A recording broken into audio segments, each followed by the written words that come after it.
మాటలను మనం ఈనాడు ధ్యానించుకుందాం. తలవంచండి ప్రార్థనతో. ప్రేమగలిగిన తండ్రి, మీ కొందనాలు స్తోత్రాలు. 2000 సంవత్సరాల కిందట మీ ప్రియకుమారుడు సిలువలో పలికిన ఆ మాటలు మేము ధ్యానిస్తుండగా మీ సహాయం మాకు అనుగ్రహించండి. అందులో దాగి ఉన్న జ్ఞానయుక్తమైన సంగతులు మీరు మాకు అందించమని, మీరు మాతో మాట్లాడమని ఈ ప్రార్థన క్రీస్తునామమున అడుగుచున్నాము తండ్రి, ఆమేన్.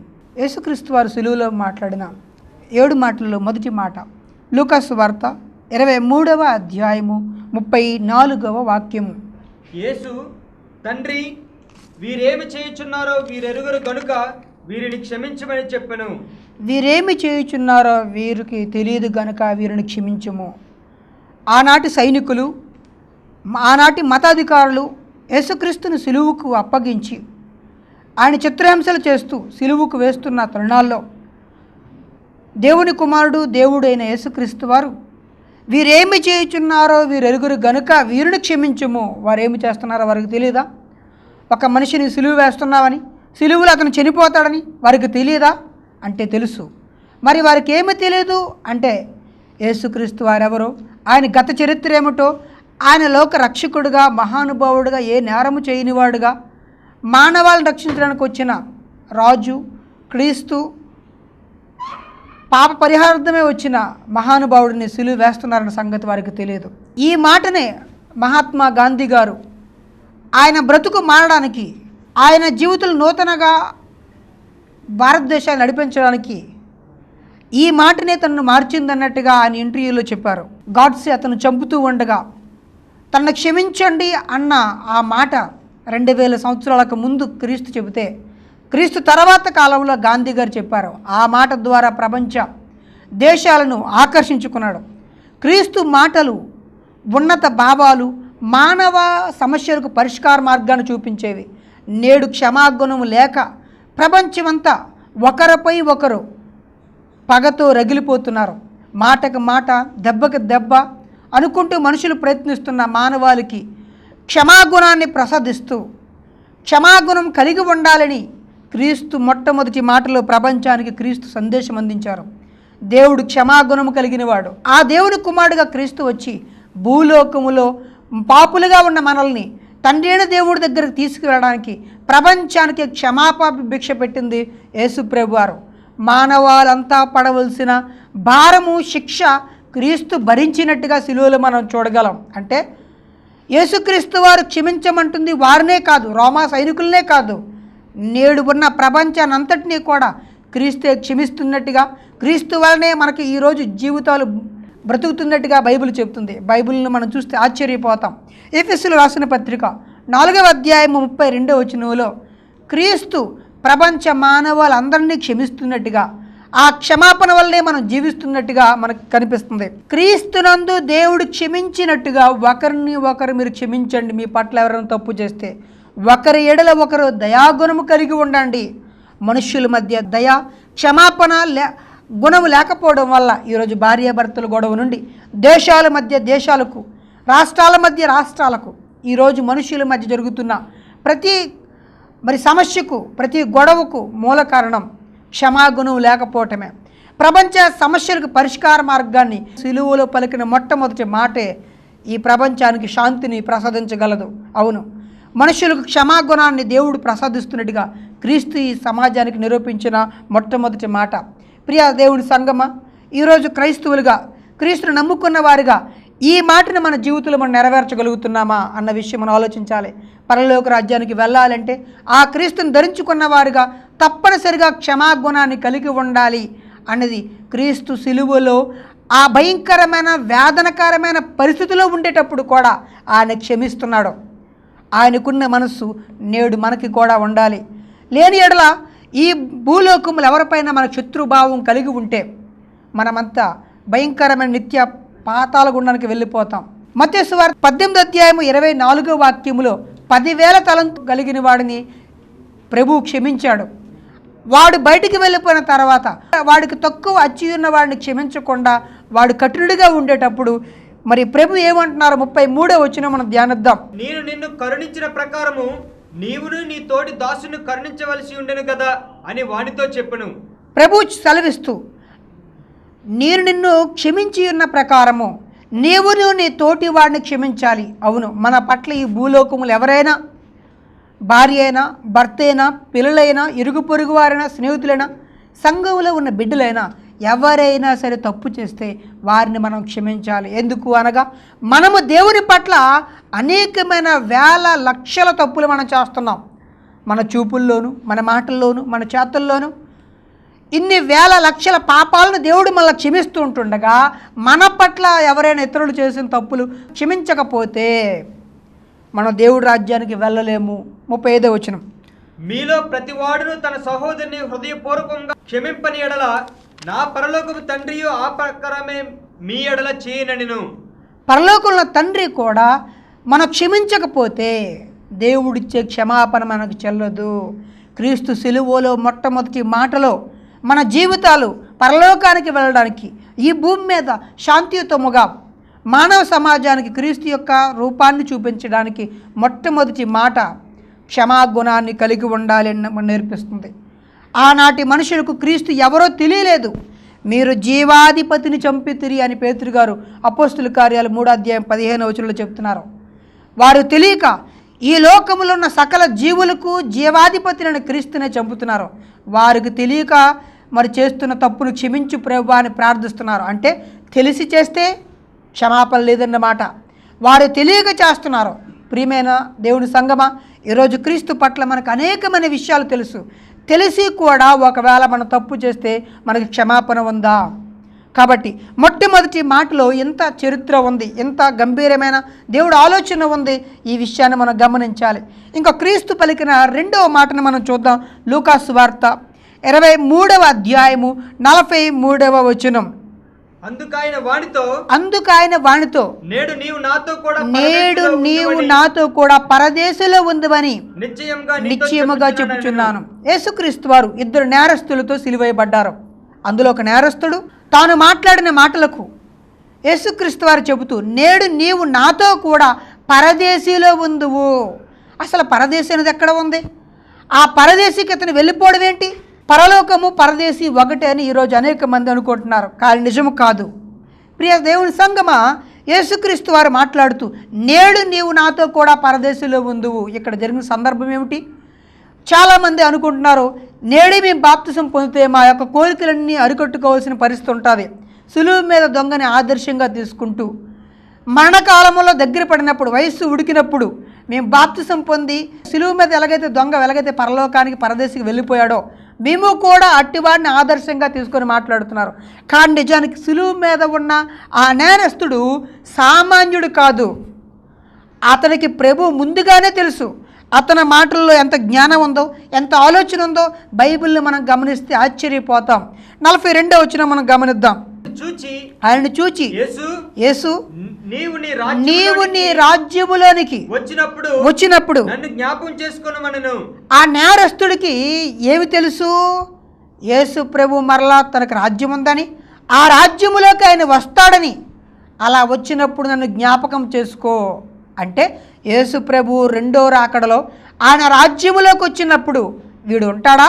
నిజమండి, యేసుక్రీస్తు వారికి రాజ్యం ఉందని, ఆయన రెండో రాకడలో రాబోతున్నారని, మరలా వచ్చి భూమి మీద ఉన్న మనుషులు తీసుకువెళ్తారని పరలోకానికి.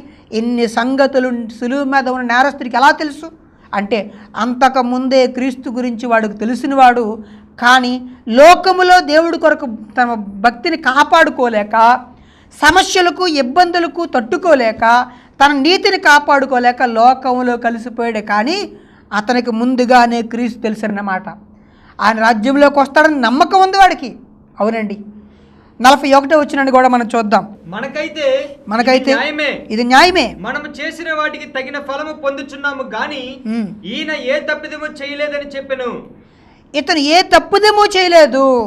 యేసుక్రీస్తు వారి గురించి ముందుగానే అతనికి తెలుసు.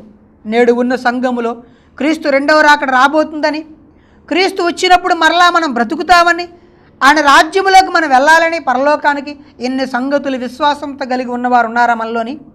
కానీ సులువు మీద నేరస్తులు ఒకడు, అతనితో పాటు సమాన పరిస్థితిలో ఘోర స్థితిలో ఉన్న యేసుక్రీస్తుని అంత గొప్పగా ఆయన మాట్లాడగలుగుతున్నాడు అంటే సులువు మీద ఉన్న నేరస్తుడికి యేసుక్రీస్తు గురించి ముందుగానే తెలుసు. అతని పట్ల అపారమైన నమ్మకం కలిగిన వాడు. ఆ నేరస్తుడు సిలువ మీద బాప్తిసం పొందలేదు కదా అని చాలామంది అనుకుంటున్నారు. అప్పటికి బాప్తిసం ఇంకా ఆజ్ఞగా రాలేదు. యేసుక్రీస్తు వారు చనిపోయి తిరిగి లేచిన తర్వాత ప్రపంచానికి ప్రవేశపెట్టారు. ముందు ఆజ్ఞగా లేదు కాబట్టి బాప్తిసం అక్కరలేదు, ఇప్పుడు అవసరమే. కాబట్టి సిలువ మీద ఉన్న దొంగకి యేసు ప్రభు గురించి ఎన్నో విషయాలు తెలుసు. తను నమ్మినవాడే, క్రీస్తుని వెంబడించిన వాడే. శిష్యులైతే నమ్మలేకపోయారేమో తప్ప మృతుల పునరుద్ధానం గురించి అతను నమ్మాడు. కాబట్టి అతను దేవుడు తెలుసుకున్నవాడే, కానీ లోకములో కలిసిపోయాడు. అలాంటి వాడు మాట్లాడుతూ క్రీస్తుని ఉన్నత స్థితిలో ఆయన భావాలతో తన హృదయంలో క్రీస్తుని విశ్వసించి నీవు నీ రాజ్యంలోకి వచ్చినప్పుడు జ్ఞాపకము చేసుకో అనగా, క్రీస్తు నేడు నీవు నాతో కూడా పరదేశంలో ఉండు. ఇంతకీ పరదేశం అనేది ఎక్కడ ఉందో మనకు తెలియాలి. ఏవేవి ఎక్కడ ఉన్నాయో తెలియకపోవడం వల్ల ఈరోజు మనుషులు అనేకమైన అబద్ధపు సంగతులను వల్లిస్తున్నారు. బైబిల్ మనం గమనిద్దాం. కొరింథీయులకు రాసిన 2వ పత్రిక 12వ అధ్యాయం 2వ వచనం 3వ వచనం చూస్తే, క్రీస్తునందున్న ఒక మనుషుడిని నెరుగుదును, క్రీస్తునందున్న ఒక మనుషుడిని నెరుగుదును, అతడు 14 సంవత్సరముల క్రిందట మూడవ ఆకాశమును కొనుపోబడును. అతడు శరీరంతో కొనుపోబడిను నేనెరుగను, శరీరం లేక కొనుపోబడిను నేనెరుగను, అది దేవుడికే తెలియను. అట్టి మనుషుడు నేనెరుగుదును, అతడు పరదేశులోనికి కొనుపోబడును. యేసుక్రీస్తు వారు సులువు మీదను నేరస్తుడితో నేడు నీవు నాతో కూడా పరదేశంలో ఉంది అనగా, ఈ పరదేశం అనేది 3వ ఆకాశములో ఉంది. 3వ ఆకాశం అనగా 3 లోకాలు ఉన్నాయనే సంగతి అంతకుముందు మన ఎపిసోడ్లో మనం మాట్లాడుకున్నాం. మొదటి ఆకాశం పరలోకము, 2వ ఆకాశము భూలోకము, 3వ ఆకాశము 3వ లోకం పేరు పాతాళ లోకము. ఆ పాతాళ లోకములో 2 భిన్న ప్రాంతాలు ఉన్నాయి. ఒకటి నీతిమంతులు ఉండేది, ఒకటి అనీతిమంతులు ఉండేది. నీతిమంతులు ఉన్న ప్రాంతమే పరదేశి. క్రీస్తునందున్న మనుషుడు ఎరుగుదును, అతడు 3వ ఆకాశమునకు కొనిపోబడెను. అవును, యేసుక్రీస్తు వారు సిలువలో చనిపోయిన తర్వాత పరదేశికి వెళ్ళారు. 3వ ఆకాశమైన పాతాళ లోకములో 2వ భాగంలో నెమ్మది పొందే స్థలానికి వెళ్ళారు. దాని పేరే పరదేశి. అపొస్తలుల కార్యాలు 2వ అధ్యాయములో 27వ వచనం కానీ 31వ వచనం కానీ మనం చూస్తే, క్రీస్తు ఆత్మ పాతాళములో విడువబడలేదనియు, నీవు నా ఆత్మను పాతాళములో విడిచిపెట్టవనియు, నీ శరీరమును కుళ్ళు పట్టదనియు అనే లేఖనాలు మరి దావీదు గారు మాట్లాడారు. ఆ విషయాన్ని పేతురు గారు ప్రసంగం చేశారు, లోకా గారు మనకు రాశారు. అంటే యేసుక్రీస్తు వారు సిలువలో మరణించిన తర్వాత ఈ నేరస్తుడితో పాటు అదే దినాన పరదేశికి వెళ్ళారు. పరదేశి పాతాళ లోకములో ఉన్న ఒక ప్రాంతము. లోకా సువార్త 16వ అధ్యాయము 22వ వచనం మనం గమనిస్తే, ఒక ధనవంతుడు చనిపోయి పాతాళ గుండంలోకి వెళ్ళి యాతన పడుతూ కన్నులెత్తి ద్వారం నుండి అబ్రహామును చూచాడు, అబ్రహామును లాజరును చూచాడు. వారెక్కడ ఉన్నారు అంటే 26వ వచనం గమనిస్తే, నెమ్మది పొందే స్థలము అని అక్కడ కనిపిస్తుంది. ఇక్కడ యాతన పడే స్థలం. 2 స్థలాలు ఉన్నాయి పాతాళ లోకంలో. యేసు ప్రభు వారు చనిపోయిన తర్వాత 3 దినాలు పరదేశంలో ఉన్నారు. పరదేశంలో నుంచి భూమి మీదకు వచ్చి తన శరీరాన్ని సజీవంగా అక్షయమైనదిగా మార్పు చెందిన తర్వాత పరలోకానికి వెళ్ళారు. కాబట్టి పరదేశ అనేది 3వ లోకమైన పాతాళ లోకములో పరదేశి అనేది ఉంది. కాబట్టి ఎవరు మరణించినా సరే పరదేశికి వెళ్ళవలసినదే, పాతాళ లోకానికి వెళ్ళవలసినదే. కాబట్టి సులువు మీద నేరస్తుడు చనిపోయిన తర్వాత పరదేశికి వెళ్ళాడు. కాబట్టి సంగమ, మనమంతా కూడా పరదేశికి వెళ్ళాలి అంటే, మరణం తర్వాత మనం అక్కడికి చేరుకోవాలంటే, భూలోకములో ఉండగానే మనం ఏదో ప్రభు కోసం కష్టపడి పనిచేయాలన్నట్టుగా మన మార్పులోని మన బ్రతుకులోని పరదేశికి వెళ్ళగలిగే యోగ్యతను సంపాదించుకోవాలన్న విషయాన్ని మనకి 2వ మాటలో అర్థమవుతుంది. యోహాను సువార్త 19వ అధ్యాయము 26 నుండి 27 వరకు. యేసు తన తల్లియు తాను ప్రేమించిన శిష్యుడిని దగ్గర నిలుచుండట చూచి, అమ్మా ఇదిగో నీ కుమారుడు అని తన తల్లితో చెప్పెను. తరువాత శిష్యుని చూచి, ఇదిగో నీ తల్లి అని చెప్పెను. ఆ శిష్యుడు యేసుక్రీస్తు వారు తన తల్లి అయిన మరియతో, ఇతను నీ కుమారుడు, తన శిష్యుడైన యోహానుతో ఈమె నీ తల్లి అని చెప్పడం ప్రారంభించారు. అంటే ఈయన తన కుమారుడు కాదా, ఆమె కుమారుడు కాదా అంటే కాదండి. యేసుక్రీస్తు వారు మరియమ్మ గారు పుట్టక ముందే, భూలోకాల పుట్టక ముందే పరలోకములో ఉన్నారు. ఈ లోకాన్ని కలిగించింది కూడా ఆయనే. అలాంటి దేవుడు భూలోకానికి రావడానికి 9 నెలలు తల్లి గర్భం అవసరమయ్యింది అంతే. భూలోకములో కొంతకాలము ఈ భవబంధాలు మనుషులకు ఉన్నాయి. పరలోకములో ఇలాంటి బాంధవ్యాలకు అవకాశం లేదు. భార్య, భర్త, పిల్లలు, మామయ్య, అక్కయ్య, అత్తగారు ఇలాంటివన్నీ కూడా పరలోకంలో లేవండి. ఇలాంటి వాతావరణం అక్కడ లేదు. ఈ బంధాలన్నీ కూడా మరణముతో వీడిపోతాయి. యేసుక్రీస్తు వారు సిలువలో మరణిస్తూ ఇతను నీ కుమారుడు అంటే ఈయన కాదనమాట. యేసుక్రీస్తు వారిని కన్నందుకు మరియ గారు ఇల్లనక వాకలనక అన్నీ విడిచిపెట్టి మరియమ్మ గారు యేసుక్రీస్తు వారి కోసం తన నిందల పాలైంది. తన ప్రారంభపు జీవితం నుండి మరియ గారి గర్భానికి ఎప్పుడైతే యేసుప్రభు వారికి చోటిచ్చిందో ఇచ్చిన మరుక్షణమే భర్త అయిన యోసేపు గారు ఆమెను విడిచిపెట్టాలనుకున్నారు. ఆనాటి సమాజం అంతా కూడా మరియ గారిని ఇన్ని నిందలు అని ఉంటారు. పురుషుడు కలవకుండారే పెళ్ళయ్యేసరికల్లా గర్భముతో ఉంటే ఆనాడు సమాజం ఎన్ని మాటలు మాట్లాడి ఉంటుందో ఆలోచించండి. ఇప్పటికీ ఆమె గురించి చెడుగా పుస్తకాలు రాస్తున్న వారు లేకపోలేదు. ఎవ్వరికీ లేనిది నీకే వచ్చిందా? పరిశుద్ధాత్మే నిన్ను కమ్ముకున్నదా? మానవ సమాజం అనేక నిందలు చేసింది మరియమ్మని. అవన్నీ భరించుకుంటూ యేసుక్రీస్తు వారి దగ్గరికి వచ్చింది. అలాంటి యేసుక్రీస్తు వారు ఆమెను ఆదరించడానికి ఈ భూలోకంలో శారీరక బంధానికి కూడా న్యాయం చేయడానికి ఆమెకి మరి తోడు చూపిస్తున్నాడే మనకు అనిపిస్తుంది. మరణముతో ఈ బంధాలని తెగిపోతాయని, మరణంతో ఈ బంధాలు వీగిపోతాయని, వీటికంటే మనం చేరుకోవాల్సింది పరలోకమని, ఆ పరలోకపు తండ్రి దేవుని కార్యక్రమాల్లో భూలోకంలో ఉండాలని, ఈ భూమి మీద ఉన్న బంధాలకు కూడా న్యాయం చేయాలని ఈ మాటను బట్టి మనకు అర్థమవుతుంది. యేసుక్రీస్తు వారు మరియమ్మతో ఎవరు నా తల్లి, ఎవరు నా సహోదరులు అన్న సందర్భాలు కూడా బైబిల్లో ఉన్నాయి. దేవుని చిత్తానికే ఆయన కట్టుబడి భూమి మీద ఉన్న బంధవ్యాల కంటే ఎక్కువ ప్రాధాన్యత ఇచ్చారు. ఈ మాటను బట్టి మనం నేర్చుకోవాల్సింది మనకున్న ఈ శారీరక బంధాల కంటే అతి ప్రాముఖ్యమైన పరలోకానికి వెళ్ళవలసిన కార్యక్రమము, బాధ్యత మన మీద ఉందని మర్చిపోకూడదు. అందుకే యేసుక్రీస్తు వారు మాట్లాడుతూ మత్తయి సువార్త 10:37 ఎవడైనను నన్ను వెంబడింపగోరిన యెడల తన తల్లి కంటే తండ్రి కంటే నన్ను ఎక్కువగా ప్రేమింపనివాడు నాకు పాత్రుడు కాడు. యేసుక్రీస్తు వారు అలా ప్రేమించారు. భూలోకంలో ఉండేటప్పుడు ఈ భవబంధాల కంటే ఎక్కువగా తండ్రి అయిన దేవుడికి ప్రాధాన్యత ఇచ్చి ఆయన చిత్తానికి కట్టుబడ్డారు. ఇంకా 4వ మాటను మనం ధ్యానిద్దాం.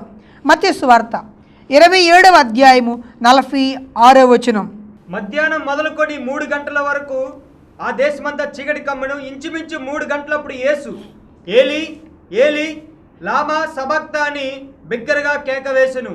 ఆ మాటకు నా దేవా నా దేవా నన్నెందుకు చెయ్యి విడిచితివని అర్థము. నా దేవా నా దేవా నన్ను యాల నీవు చెయ్య విడిచితివి. యేసుక్రీస్తు వారిని అనేక మంది విడిచి వెళ్ళిపోయినట్టుగా మనం చూడగలం. 5,000 మంది పురుషులకు రొట్టెలు పంచినప్పుడు స్త్రీలు ఎంతమంది ఉంటారో, పిల్లలు ఎంతమంది ఉంటారో, అనేక మంది రొట్టెల కోసం వచ్చారు, స్వస్థత కోసం వచ్చారు. అవన్నీ అనుభవించి క్రీస్తుని విడిచిపెట్టి వెళ్ళిపోయారు. తను నమ్ముకున్న శిష్యులు కూడా క్రీస్తు కష్టకాలంలో విడిచిపెట్టి పారిపోయినట్టుగా మనం చూడగలం. ఇంట్లో ఉన్న బంధువులు విడిచిపెట్టారు, ఇంటి వారంతా విడిచిపెట్టారు. ఎవరు విడిచిపెట్టినా యేసుక్రీస్తు వారు బాధపడిన సందర్భాలు లేవు. కానీ భూలోకములో మనుషులు తనని విడిచిపెట్టినా బాధ లేదు. కానీ పరలోకపు తండ్రి విడిచినందుకు క్రీస్తు బాధపడుతున్నట్టుగా మనకు అనిపిస్తుంది. తండ్రి అయిన దేవుడు ఎందుకు విడిచిపెట్టారు? యేసుక్రీస్తుని విడిచిపెడతారు. మనుషులకు కొన్ని నేర్పించడానికి బాల్యములో తండ్రులు కూడా కొన్నిసార్లు పిల్లలు విడిచిపెడతారు. పిల్లలను నడక నేర్పించేటప్పుడు చెయ్యి పట్టుకొని కొన్ని అడుగులు నడిపించిన తర్వాత చేతులు విడిచిపెడతారు. ఎందుకంటే వాడిగా నడవాలి అని. అవును, చిన్ననాడు మనకు సైకిల్ నేర్పించేటప్పుడు తండ్రి వెనక ఉన్న క్యారేజ్ పట్టుకొని కొద్ది దూరం తొక్కినంత వరకు మనల్ని పట్టుకుంటారు, తర్వాత విడిచిపెడతారు అప్పుడప్పుడు. ఎందుకు అంటే వాళ్ళు విడిచిపెట్టడంలో ప్రేమ ఉంది. అలాగే దేవుడు కూడా ఈ భూమి మీద భక్తిపరులుగా అందరికంటే గొప్పగా ఉన్న క్రీస్తును కూడా విడిచిపెట్టాడు. ఎందుకు విడిచిపెట్టాడంటే క్రీస్తుకి ఏదో నేర్పించాలనుకుంటున్నాడు దేవుడు. అవునండి, ఏమి నేర్పించాలనుకుంటున్నారు బైబిల్లో మనం చూస్తే ఆశ్చర్యపోతాం. హెబ్రీయులకు రాసిన పత్రిక 5వ అధ్యాయము 7వ వచనం 8వ వచనం యేసుక్రీస్తు శరీరధారి ఉన్న దినములలో మహారోదనతోను కన్నీళ్లతోను తన్ను మరణము నుండి రక్షింపగలవానికి ప్రార్థనలను యాచనలను సమర్పించి భయభక్తులు కలిగి ఉన్నందున ఆయన అంగీకరింపబడెను. ఆయన కుమారుడై ఉండి తాను పొందిన శ్రమల వలన విధేయతను నేర్చుకొనెను. విధేయత నేర్చుకును. మనిషి పరిపూర్ణమైన స్థితిగతులకు వెళ్ళాలి అంటే మనిషికి తప్పనిసరిగా పరీక్షా కాలం ఉండాలి. మనిషిలో ఉన్న శక్తి సామర్థ్యాలు తెలియాలంటే తప్పనిసరిగా అతనిలో మరి ఉన్నత శ్రేణిని కనుగొనడానికి పరీక్ష ఉండాలి. యేసుక్రీస్తు వారిని కూడా దేవుడు విడిచిపెట్టాడు. అవును, భూలోకంలో మనుషుల పైన దేవుడు సాతాను మాట్లాడుకుంటున్న సందర్భాలు, వాటి ప్రభావం మనుషుల మీద పడుతున్నట్టుగా, దానిలో వారు ఆ ప్రభావంలో తర్పీదు పొంది ఉన్నత శిఖరాలకు వెళ్ళేవారుగా మారుతున్నట్టుగా బైబిల్లో మనం చూడగలం. అవునండి, యేసుక్రీస్తు వారు పేతురు గురించి మాట్లాడుతూ దేవుడికి సాతానుకి జరిగిన సందర్భాల గురించి మాట్లాడుతున్న ఒక అద్భుతమైన విషయాన్ని మనం గమనిద్దాం. లూకాసు వార్త 22వ అధ్యాయం 31వ వచనములో, సీమోను సీమోను సీమోను, ఇదిగో సాతాను మిమ్మల్ని పట్టి గోధుమ వల్లే జల్లించుకు మిమ్మల్ని కోరెను గాని నీ నమ్మిక తప్పిపోకూడనట్లు నేను నీ కొరకు వేడుకొంటిని. పరలోకంలో తండ్రిని సాతాను కోరుకుంటున్నట్టుగా భూమి మీద ఉన్న పేతురు గారిని అలా కోరుకుంటున్న కోరికకు దేవుడు అనుమతి ఇచ్చినట్టుగా మనకు కనిపిస్తుంది. అంటే దేవుడు అనుమతి ఇస్తాడు. అవును, యోబు సందర్భంలో కూడా 2వ అధ్యాయం 4వ వచనంలో ప్రాణం అతను కాపాడుకోవడానికి అతనికి శరీరాన్ని ఇచ్చావు, అయితే నా శరీరాన్ని అతని శరీరాన్ని నాకు అప్పగించు అని మాట్లాడుతుంది సాతాను. అంటే దేవుడు పర్మిషన్ ఇవ్వగా సాతాను మనుషులను శోధిస్తూ కష్టాలకు సమస్యలకు లోను చేస్తుంది. అలా చేయటం వల్ల కొంతమంది ఉన్నతమైన భక్తి భావాలు కనపరిచి సాతాను శోధనలు చేయించుకుంటూ ముందుకు వెళ్ళిపోతారు, యోగ్యులుగా మారుతారు. అలా మారిన వారిలో యేసుక్రీస్తు ప్రప్రథముడు. యేసుక్రీస్తు వారికి అన్ని శోధనలు మనకున్నట్టుగా అన్ని శోధనలు సాతాను శోధించింది, కానీ ఆయనలో పాపము లేదు, పాపానికి లొంగిపోలేదు, సాతానుకి చోటు ఇవ్వలేదు. దేవుడు మనుషుల్ని అప్పుడప్పుడు సాతాను చేతికి అప్పగిస్తాడు, ఆయన విడిచిపెడతాడు. యేసుక్రీస్తుని కూడా విడిచిపెట్టాడు. ఎందుకు విడిచిపెట్టంటే అందులో తండ్రి ప్రేమ ఉంది కాబట్టి. 4వ సందర్భాన్ని బట్టి మనం ఈ విషయాన్ని గమనించాం. ఇంకా 5వ మాటను మనం గమనిద్దాం. యోహాను సువార్త 19వ అధ్యాయము 28వ వాక్యము, లేఖనము నెరవేరినట్లు నేను దప్పికొనుచున్నాను. క్రీస్తు దప్పిక, ఆయన దాహానికి కూడా నీళ్ళు అడగడానికి దేవుని మాటలు నెరవేరటం అంటున్నారు. అంటే క్రీస్తు గురించి రాయబడిన ప్రతి మాట నెరవేరటము క్రీస్తు ప్రాముఖ్యతను ఇచ్చినట్టు కనిపిస్తుంది. అవునండి, దేవుని మాటలు నెరవేరడానికి ఆఖరికి తన ప్రాణమైనా పెట్టడానికి యేసుక్రీస్తు వారు సిద్ధమయ్యారు అనే విషయాన్ని మత్తయి సువార్త 26వ అధ్యాయం 54వ వచనాల్లో మనకు కనిపిస్తుంది. కాబట్టి ఇలాగ నెరవేరం లేఖనాలు ఎలా జరుగుతాయి అంటే లేఖనాలు జరగటానికి, తన జీవితాలు నెరవేర్చడానికి నేను ఇప్పుడు ప్రాణం పెడుతున్నాను. తన ప్రాణానికి కానీ క్రీస్తు విలువ లేకుండా దేవుని మాటలు నెరవేరటమే తన జీవితంలో ప్రాముఖ్యం తీసుకున్నారు. అవును, ఈ నేడు మన జీవితాల్లో కూడా దేవుని మాటలు నెరవేరుతున్నా, మన గురించి కూడా దేవుడు ఏమనుకున్నాడో చూస్తే ఆశ్చర్యపోతాం. ఎఫెసీయులకు రాసిన పత్రికలో 1వ అధ్యాయము 4-6 వచనాల్లో మనము లోకం పుట్టక ముందుగా మన కోసము మనం పరిశుద్ధులుగా నిర్దోషులుగా ఉండవలనని, తన మహిమకు కీర్తి కలగజేయవలనని దేవుడు అనుకున్నట్టుగా వ్రాయించాడు పరిశుద్ధ గ్రంథంలో. నేడు మన జీవితాల్లో మనం పరిశుద్ధంగా ఉండగలుగుతున్నామా? దేవుని లేఖనాలను మనం పాటించగలుగుతున్నామా? క్రీస్తు దాహానికి నీళ్లు అడుగుతున్న సందర్భం లేఖనాలు నెరవేరాలి అంటున్నారు. అంటే దేవుని మాటలు నెరవేరడానికే ఆయన దాహం వేస్తున్నట్టుగా మనకు కనిపిస్తుంది. 6వ మాటను మనం గమనిద్దాం. యోహాను సువార్త 19వ అధ్యాయము 30వ వాక్యము, యేసు ఆ చిరక పుచ్చుకొని సమస్తమైనదని చెప్పి తల వంచి ఆత్మను అప్పగించెను. యేసుక్రీస్తు వారు సమాప్తమైనదని ఎరిగి, ఏమిటి సమాప్తమైనది తన జీవితంలో అనగా సిలువలో ఆయన చూసుకుంటున్నది, ఆయన ఆలోచిస్తున్నది సమాప్తమైనది. ఏమిటి సమాప్తమైంది అనగా భూలోకంలో ఉన్న ప్రతి మనిషికి కూడా దేవుడు చేయమన్న కార్యక్రమాలు, పనులు ప్రతి మనిషికి ఇస్తున్నట్టుగా మనం చూడగలం. అవునండి, యోహాను సువార్త 17వ అధ్యాయం 4వ వాక్యములో చూస్తే, చేయుటకు నీవు నాకు ఇచ్చిన పని నేను సంపూర్ణంగా నెరవేర్చి భూమి మీద నిన్ను మహిమపరిచితిని. యేసుక్రీస్తు వారికి 33.5 సంవత్సరాలు ఇవ్వబడింది ఆయుష్కాలము. ప్రతి మనిషికి కూడా తల్లి గర్భంలో ఉండేటప్పుడే జన్మదినము మరణదినాలు కూడా 2 రాయబడతాయని బైబిల్లో చెప్పబడుతుంది. కానీ యేసుక్రీస్తు వారికి అయితే భూలోకాల పుట్టక ముందే యేసుక్రీస్తు వారు ప్రపంచ మానవాళి కొరకు ప్రాణం పెట్టాలి అని ముందుగానే రాయబడింది. ఆయన మరణానికి నేటి మానవుల మరణానికి చాలా వ్యత్యాసం ఉంది. జగత్ పునాది వేయబడక మునిపే ఆయన ప్రాణం పెట్టాలని రాయబడింది. అయితే క్రీస్తు ప్రాణం పెట్టే ముందుగానే ఆయన మాట్లాడుతూ సమాప్తమైనది అనగా ఏమిటి సమాప్తమైంది అంటే, చేయుటకు నీవు నాకు ఇచ్చిన పని నేను భూమి మీద నేను పరిపూర్ణముగా నెరవేర్చి తిని అనగా క్రీస్తు మరణానికి వెళ్ళక ముందే పరలోకపు తండ్రి ఇచ్చిన ప్రతి పని కూడా నెరవేర్చినట్టుగా మనకు అనిపిస్తుంది. అవునండి, భూమి మీద ఉన్న ప్రతి మనిషి కూడా దేవుడు తమకు అప్పగించిన పని పూర్తి చేయాలి తన చనిపోయేలోపు. ఈ విషయాన్ని మనం గమనిస్తే హెబ్రీయులకు రాసిన పత్రిక 4వ అధ్యాయము 10వ వాక్యము, దేవుడు ఎలాగైతే పనిచేసి విశ్రమించాడో అలా ఆయన విశ్రాంతిలో ప్రవేశించాలనుకునే మీరు నేను కూడా తన కార్యములు ముగించి తండ్రి అయిన దేవుని విశ్రాంతిలో ప్రవేశించును అనగా భూలోకములో ఉండగానే దేవుడు మనుషుల కొరకు ఇచ్చిన పనిని పూర్తి చేయాలి. అవునండి, యేసు ప్రభు వారికి పని ఉంది. దేవుని కుమారుడికే దేవుడికే భూలోకములో పనిటప్పుడు నేడు మనకి లేదంటారా? మనకి కూడా పని ఉంది. యేసుక్రీస్తు వారికి సిలువ ఉంది, మనకి కూడా సిలువ ఉన్నదే అన్నట్టుగా యేసుక్రీస్తు వారే లోకాసు వారి 9వ అధ్యాయం 23వ వాక్యంలో, ఎవడైనను నన్ను వెంబడింప గోరిన ఎడల తన్ను తను ఉపేక్షించుకొని ప్రతిదినము తన సిలువను ఎత్తుకొని నన్ను వెంబడింపవలెను.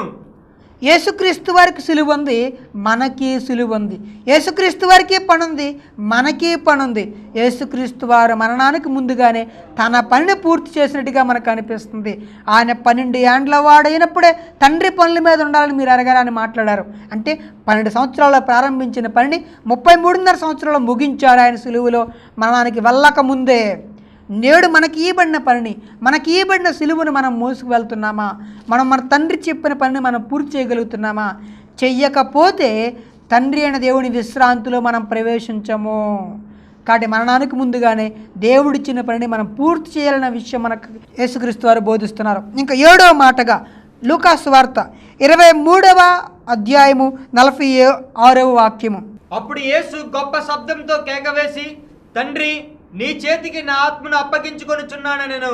దేవునికి తన ఆత్మను అప్పగించుకొనుచున్నాడు. దేవుడికి మన ఆత్మను అప్పగించుకోవాలా లేదా అదే పరలోకానికి వెళ్ళిపోతుందా? ప్రియమైన వర్లారా, ఈరోజు ఉన్న మనమంతా కూడా ఎవరమో తెలుసండి? ఆత్మలమి. మనం ఎవరమీ శరీరాలు కాదండి. శరీరాలు అంతకంటే కాదు. ఎహెజ్కేలు గ్రంథము 3వ అధ్యాయము 19వ వాక్యము 21వ వాక్యాన్ని మనం గమనిస్తే మానవులు ఎవరో ప్రవక్త గారు చెబుతున్నారు. నీవు అనగా బ్రాకెట్లో ఆత్మ అని రాయబడింది. నీవు అనగా ఆత్మవి. మనమంతా ఆత్మలం అండి. శరీరం అని ఇంటిలో కొంతకాలం ఉంటున్నాం అంతే. మనమంతా ఆత్మలే. మన ఆత్మ దేవుని దగ్గర నుండి వచ్చింది, దేవుని దగ్గరికి వెళ్ళవలసిన అవసరం ఉంది. ప్రసంగ గ్రంథం 12వ వచనంలో మనకు కనిపిస్తుంది, దేవుని యొద్ద నుండి ఆత్మ వచ్చింది. వచ్చిన ఆత్మ దేవుని దగ్గరికి వెళ్ళాలి అంటే మన ఆత్మలు దేవుడికి అప్పగించుకోవాలి. ఎలా అప్పగించుకోవాలి? దేవుడు మన ఆత్మ ఎలా ఇచ్చాడు తెలుసా అండి? కల్మషము లేనిదిగా, పాపము లేనిదానిగా తల్లి గర్భంలో మన దేవుడు మన ఆత్మను పెట్టాడు. అలా వచ్చిన ఆత్మకి, శారీరక ఆత్మకి కలిగిన పాపము మనుషులకు అంటుకుంటుంది. ఆ ఆత్మల పరలోకానికి వెళ్ళవు. అలా పరలోకానికి వెళ్ళనప్పుడు భూలోకములో ఉండగానే మన శరీర ఆత్మకు కలిగిన పాపాన్ని కడిగి వేసుకోవాలి. కొరింథీయులకు రాసిన 2వ పత్రిక 7వ అధ్యాయం 1వ వచనం మనం గమనిద్దాం. మన ఆత్మల్ని పరిశుద్ధంగా కాపాడుకోవాలి. ఒక స్టెఫెన్ గారు కూడా ప్రార్థనలను ఆత్మను అప్పగించాడు. ప్రియమైన వర్లారా, మనము కూడా మన ఆత్మలు దేవునికి అప్పగించుకోవాలి. అలా అప్పగించుకునే ముందు ఈ భూలోకంలో మన పాపాలన్నీ కడిగి వేసుకోవాలి. పేతురు రాసిన 1వ పత్రిక 4వ అధ్యాయం 19వ వచనంలో ప్రవక్తలందరూ కూడా సృష్టికర్తకు నమ్మకంగా తమ ఆత్మలు అప్పగించుకొనిరి. యేసుక్రీస్తు వారు తన ఆత్మను అప్పగించుకున్నారు. భూలోకములు ఉండగానే, మరణానికి ముందుగానే మన ఆత్మని, మన శరీరాన్ని పవిత్రంగా కాపాడుకొని ఆత్మను తండ్రి దేవునికి అప్పగించుకోవాలి. లేని ఎడల భయంకరమైన పాతాళ గుణానికి వెళ్ళిపోతాం. కాబట్టి సిలువ మీద యేసుక్రీస్తు వారు మాట్లాడిన 7 మాటల్లో ఇంత పరమార్థం ఉంది, ఇంత గంభీరమైన దేవుని ఆలోచనలు ఉన్నాయి. అవన్నీ కూడా మన జీవితంలో నెరవేర్చాలి. మిమ్మల్ని అందరూ దేవుడు దీవించును గాక. ఆమేన్.